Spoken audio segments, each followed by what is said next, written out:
राष्ट्रीय अरण्य समागम राष्ट्रीय वानिकी संवाद कार्यक्रम में समारोह में उपस्थित उत्तर प्रदेश सरकार में मंत्रिमंडल के मेरे सहयोगी,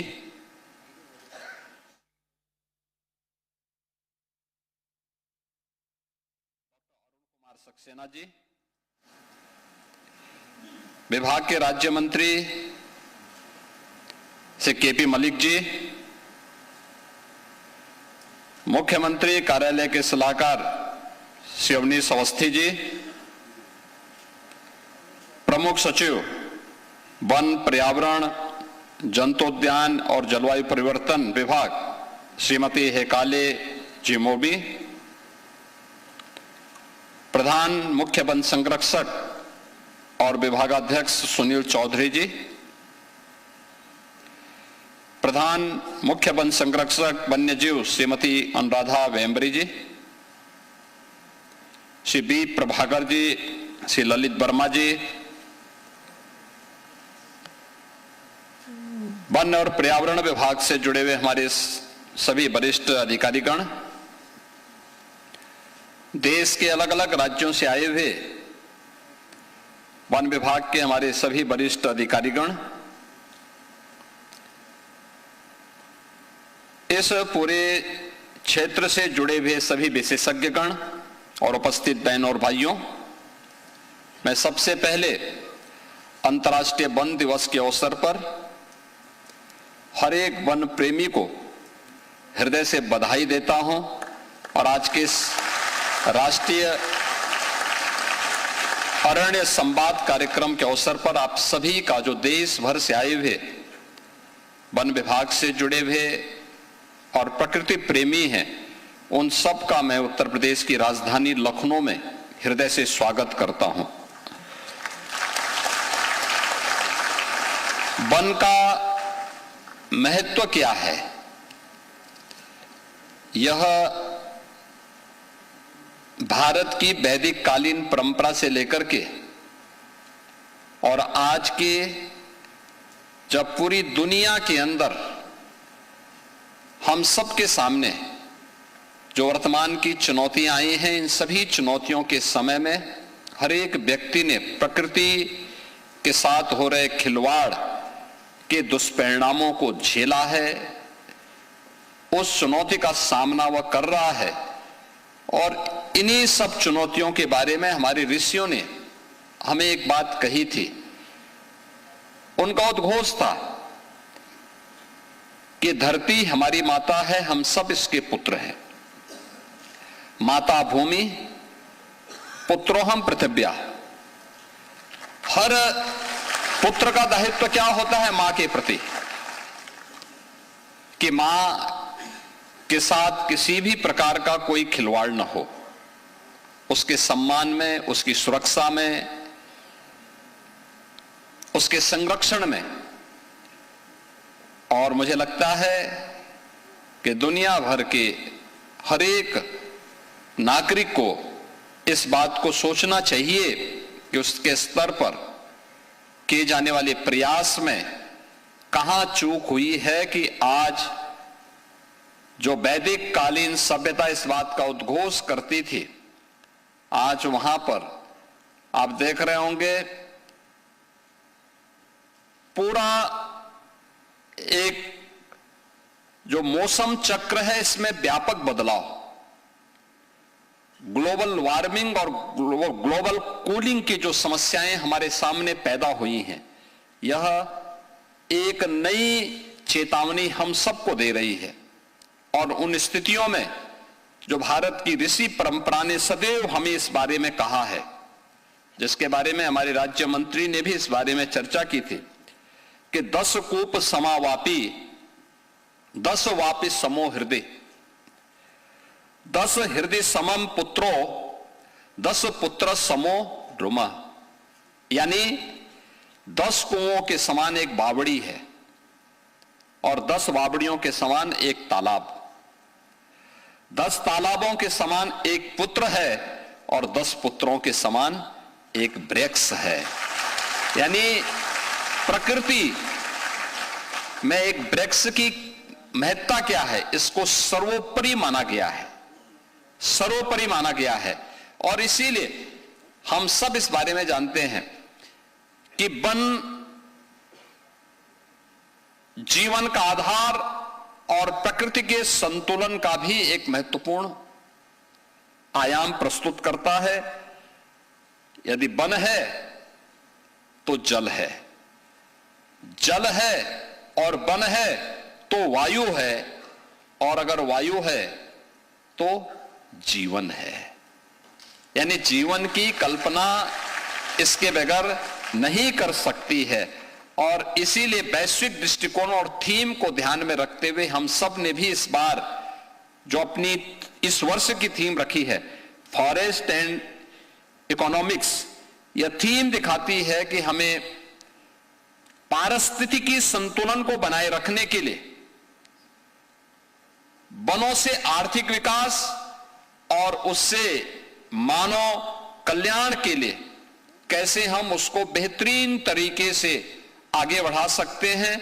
यह हम सबकी वर्तमान की जो चुनौतियां हैं उसी थीम के अनुरूप यह हम सबको अपनी कार्य योजना प्रस्तुत करनी होंगी। मुझे प्रसन्नता है इस बारे में कि पिछले 9 वर्षों में उत्तर प्रदेश के अंदर आदरणीय प्रधानमंत्री जी के मार्गदर्शन में हम लोगों ने अपने वन आच्छादन को बढ़ाने में सफलता प्राप्त की है।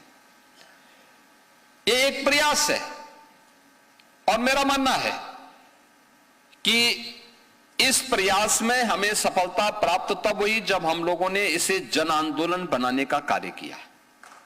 ये केवल वन विभाग का कार्यक्रम नहीं बन पाया था।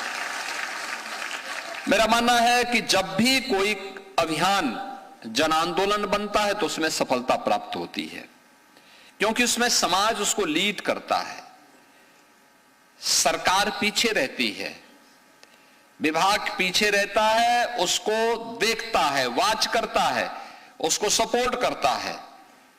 परिणाम हम सबके सामने आते हैं। जब सरकार आगे होती है, विभाग आगे होते हैं, पब्लिक पीछे होती है, परिणाम नहीं आ सकते, क्योंकि किसी की जवाबदेही नहीं होती।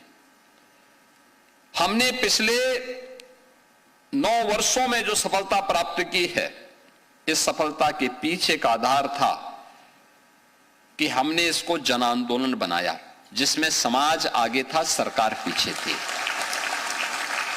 सरकार का काम सपोर्ट करना था, समर्थन करना था, उन बैरियर्स को हटाना था जो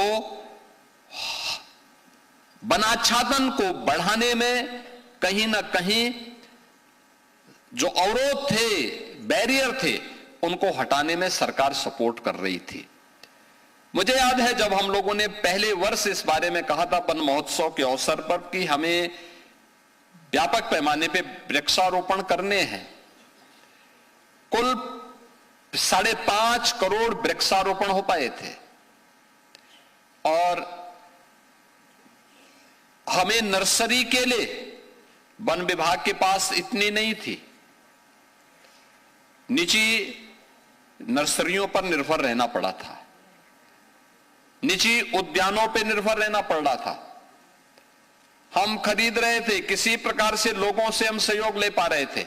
और मुझे प्रसन्नता है कि हम लोगों ने गत वर्ष जब वन महोत्सव के अवसर पर प्रदेश में वृक्षारोपण के कार्यक्रम को आगे बढ़ाया और 37 करोड़ वृक्ष एक ही दिन में प्रदेश भर में लगाए थे, तो हमारे पास इसके लिए अच्छे लगभग 8-8, 10-10 फुट के पेड़ मौजूद थे, जिनको हम वृक्षारोपण के रूप में लगा रहे थे। और इनकी संख्या अब 5 करोड़ नहीं थी, बल्कि हमारे पास 50 करोड़ नर्सरी मौजूद थी। और इस वर्ष भी हमने 35 करोड़ का जो लक्ष्य रखा है, एक दिन में, महीने भर में बढ़कर के 40-45 तक जाता है। तो आदरणीय प्रधानमंत्री जी की प्रेरणा से एक पेड़ मां के नाम, इस एक पेड़ मां के नाम का कार्यक्रम के जो लक्ष्य रखा है, अभी से हमारे पास नर्सरी भी, मैं इसकी एक बैठक एक दिन इससे पहले रिव्यू कर रहा था, 50 करोड़ वृक्षारोपण के लिए हमारे पास नर्सरी वर्तमान में मौजूद है। और यह प्रदेश के वन आच्छादन को बढ़ाने में मदद करेगी और इसके माध्यम से हम लोग प्रदेश के अंदर उस व्यापक कार्य योजना को आगे बढ़ाने में जो प्रदेश की जिम्मेदारी बनती है, सबसे बड़ी आबादी का राज्य, आज वह उस लक्ष्य को तेजी के साथ आगे बढ़ा रहा है। चुनौती हमारे सामने तब थी जब हम लोगों ने इस दौरान अपने इंफ्रास्ट्रक्चर को बहुत तेजी के साथ आगे बढ़ाया।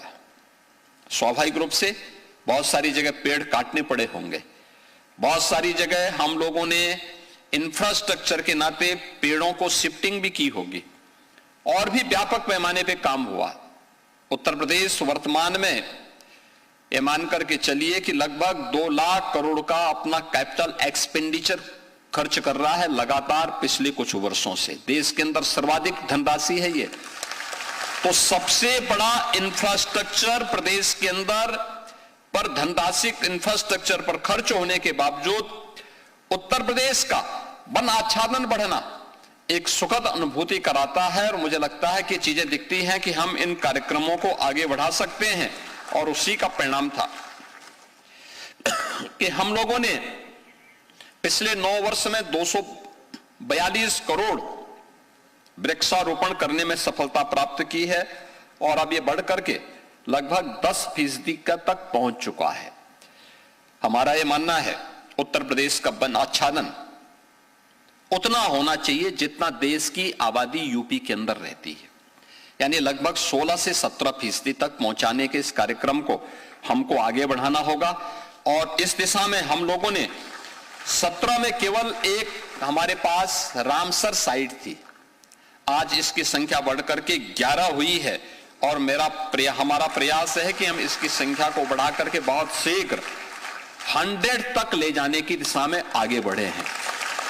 और मेरा मानना है कि वन विभाग थोड़ा भी प्रयास कर लेगा, यह आज की आवश्यकता है। रामसर साइट टूरिज्म की दृष्टि से भी, वन्य जीवों की दृष्टि से भी, पक्षियों की दृष्टि से भी महत्वपूर्ण साइट तो होनी ही है, साथ साथ वाटर कंजर्वेशन की दृष्टि से भी वो इसकी एक बड़ी भूमिका हो सकती है। और अगर हम उसको रामसर साइट घोषित करेंगे तो कम से कम भूमाफियाओं के कब्जे से वो मुक्त रहेगी और वहां पर आसानी से इसका कंजर्वेशन करने में हम आगे बढ़ पाएंगे।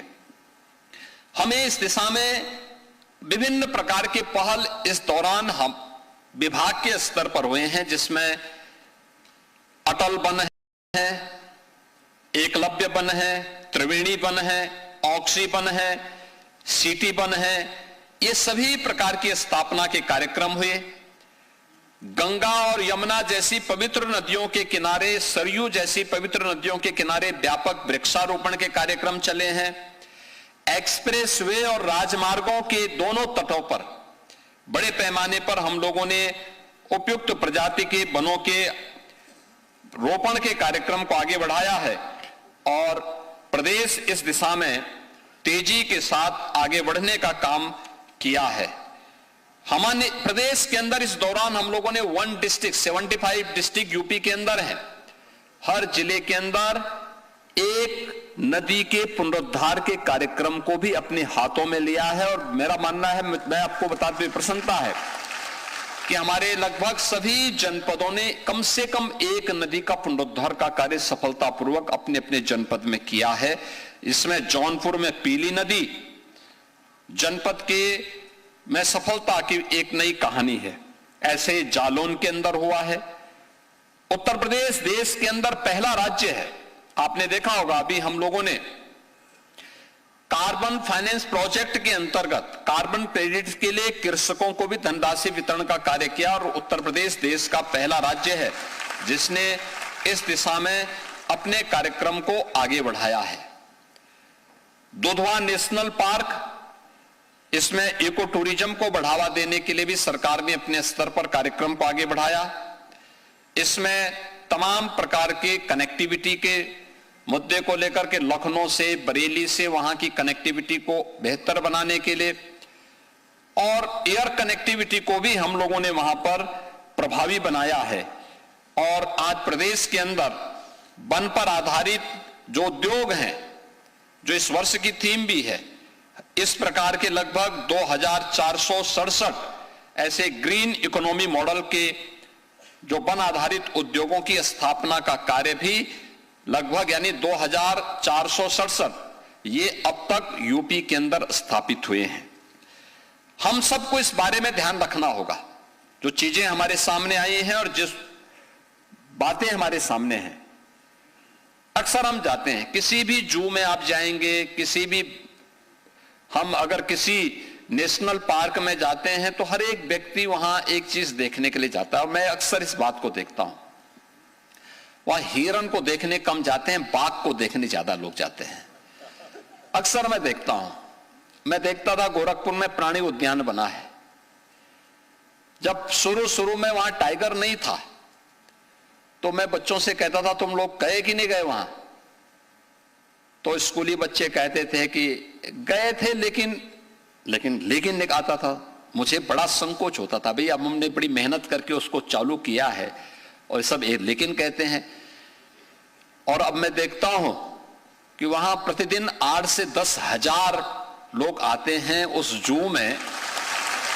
अब कोई लेकिन नहीं बोलता, क्योंकि अब वहां कई टाइगर हो गए,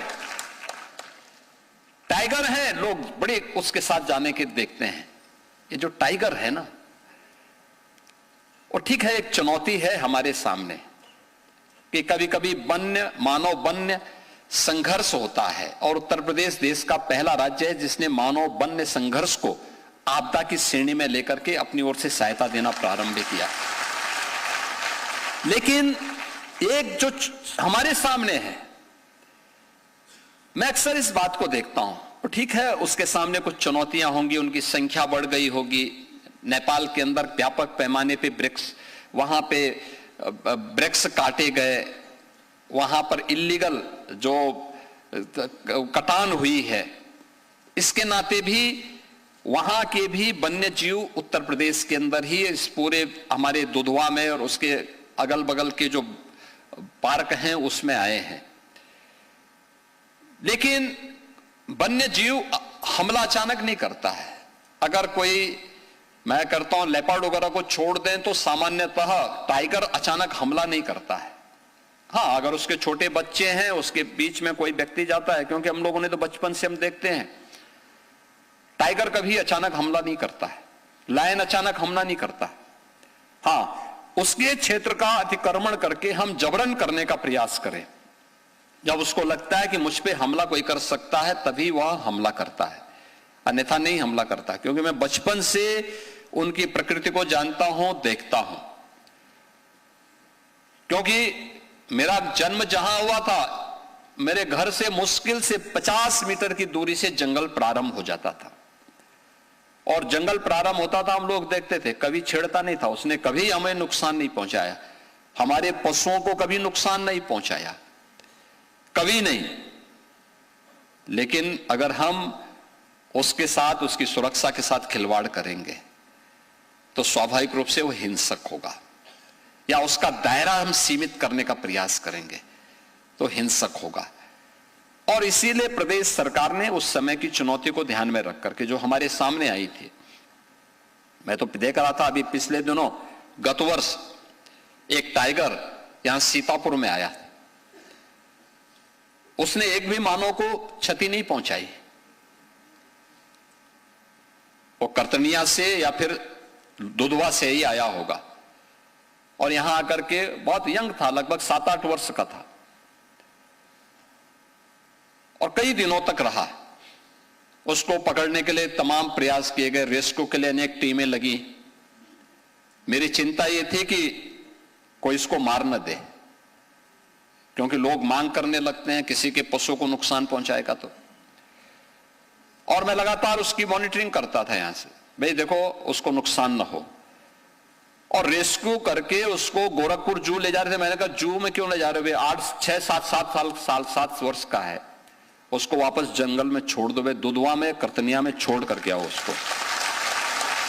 और मुझे अच्छा लगा कि वन विभाग के लोगों ने उसको रेस्क्यू करने के उपरांत उसने कोई जनहानि नहीं की, और उसको सफलतापूर्वक फिर रेस्क्यू करके वापस वन के अंदर लेके चले गए और वहां रह रहा है। यानी वन है तो बाघ है, बाघ है तो जैव विविधता है, और जैव विविधता है तो हमारी जीव सृष्टि है, जीव सृष्टि है तो मानव सभ्यता है। इसलिए वन संरक्षण यह केवल मानव सभ्यता के लिए नहीं, जीव सृष्टि के लिए अत्यंत महत्वपूर्ण है।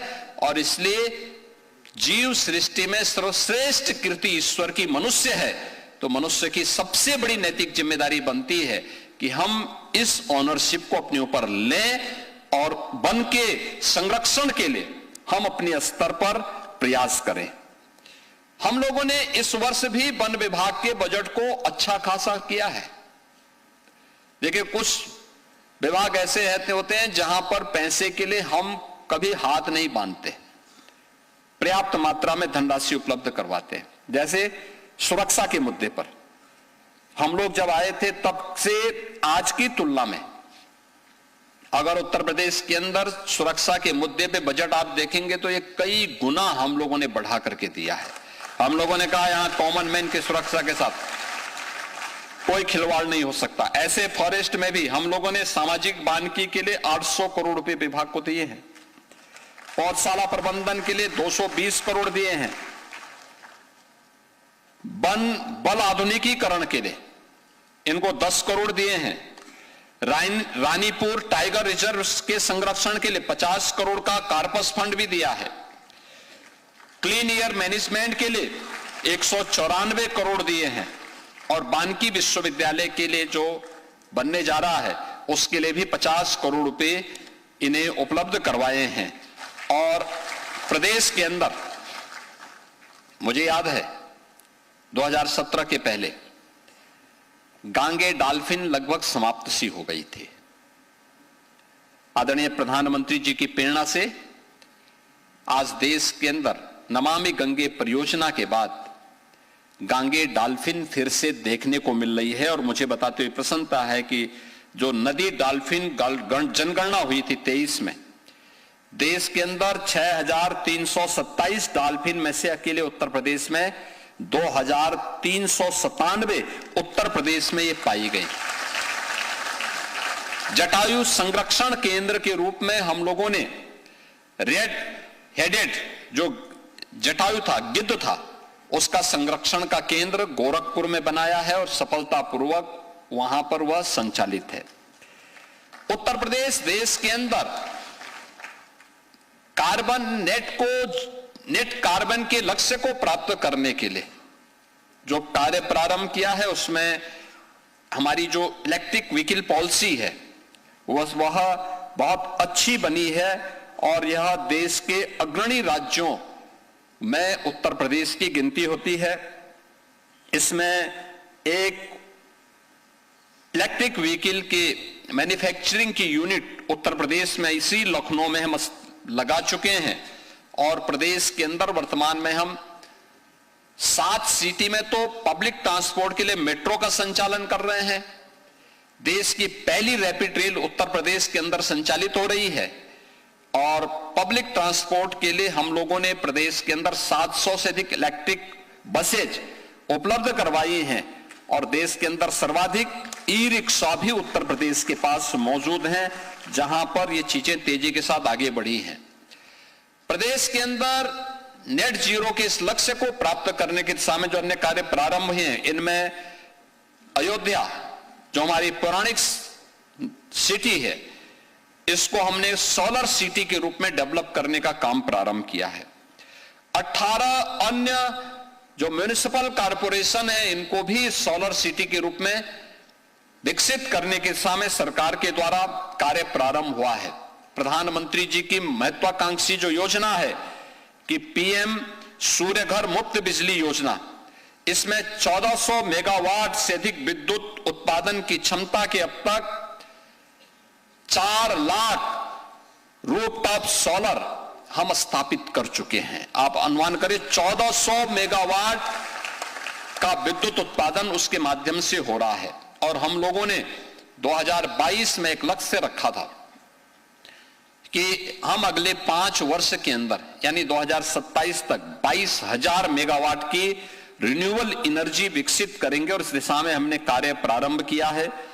उत्तर प्रदेश ग्रीन हाइड्रोजन नीति 2024 भी, इसके लिए भी हम लोगों ने 2 सेंटर ऑफ एक्सीलेंस के लिए धनराशि की व्यवस्था की है। यह उत्तर प्रदेश के अंदर वन संरक्षण के लिए, प्रदेश के अंदर वन आच्छादन को बढ़ाने के लिए, प्रदेश के अंदर नेट जीरो के लक्ष्य को और कार्बन क्रेडिट का लाभ अन्नदाता किसानों को प्राप्त हो, मानव वन्य जीव संघर्ष को रोकने के लिए और मानव वन्य जीव को आपदा की श्रेणी में घोषित करने के लिए किए गए प्रयासों और सरकार के द्वारा दी जाने वाली सहायता का एक क्रम है। आज मैं आप सबसे इस बारे में कहूंगा।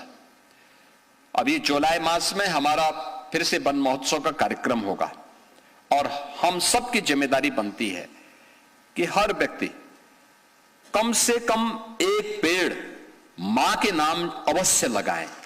यह हमारी अपनी मां के प्रति भी और धरती माता की प्रति भी एक कृतज्ञता ज्ञापित करने का एक माध्यम हम सबको प्राप्त होगा। आज के इस अवसर पर मैं एक बार फिर से अंतर्राष्ट्रीय वन दिवस के अवसर पर आज का जो एक कार्यक्रम हुआ है, यहां पे अनेक कॉफी टेबल बुक्स विभाग ने यहां पे आज विमोचित करवाई हैं और मैं उनसे कहूंगा ये केवल विभाग तक सीमित न रहे, हर मंत्री को भी उपलब्ध करवाएं।